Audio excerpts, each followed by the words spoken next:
World Religions versus the Gospel Part 1, the Bishop's Part Bible, 1, forgotten but The Bishop's foundational. Bible, forgotten but foundational. Long before the King James Bible became the standard in English churches, there was another translation, one built by bishops, driven by politics, and almost forgotten today. Without it, the King James Bible might never have existed. In 1568, under the rule of Queen Elizabeth of Furters, a new Bible was born. It was called the Bishop's Bible, and it was the official response to a growing problem, the Geneva Bible. The Geneva Bible was popular with the people, but it carried strong Puritan notes in the margins, commentary that challenged the authority of both the church and the crown.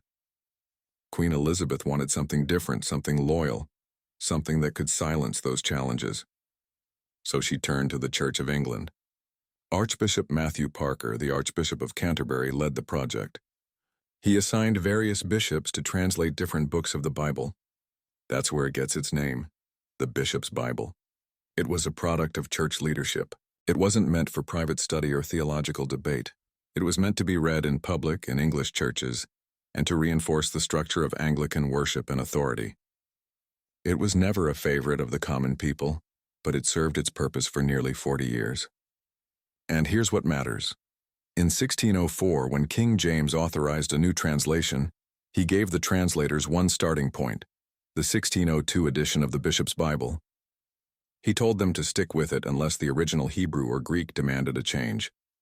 That means the Bishop's Bible laid the groundwork for the King James. And when you read the King James Bible, you're reading a cleaned up and corrected version of what these bishops had already put in place. Let's take a look at John 3:16. The Bishop's Bible says, "should not perish," just like the King James. But modern Bibles today say "will not perish." That might sound small, but it's the difference between a conditional hope and an unconditional guarantee. One respects the free will of man.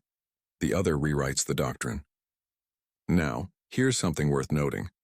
The Bishop's Bible wasn't the first English Bible either. It was based in part on the Great Bible, produced under King Henry VIII, and even those weren't the first.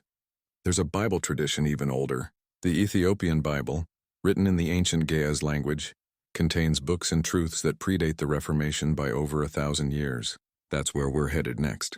But today, remember this. The battle for the Bible didn't start with modern translations. It started long ago when kings, churches, and scholars began shaping the Word, not always by truth, but sometimes by power. And if we don't know where our Bible came from, we might never see where it's been changed.